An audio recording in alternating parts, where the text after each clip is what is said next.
cilvēks, kas pulsē. Neskatoties uz to, ka jauns Reksniņš pulsē regulāras treniņas jauniešiem taisa bez maksas, ir izvarojas no Daugavpils domas, vairākas jaunas ilgīgošanas laukums, ir izvarojas daudz, kur nodarboties cīmā.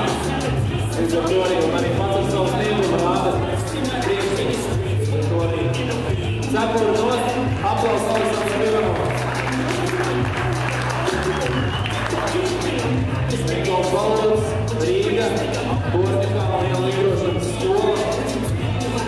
Skola nevis tāpēc, ka tur ir viela igrošanas skola, bet tāpēc, ka tur ir viens no viela igrošanas centriem Pārdaugavas, kur pulcējās daudz jauniešu.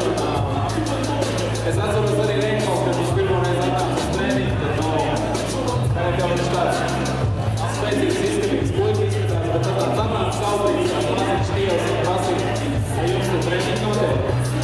Trenēties var, dot, lūk rezultātu.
Skaļi aplausi, ka pamēģinām atbalstu.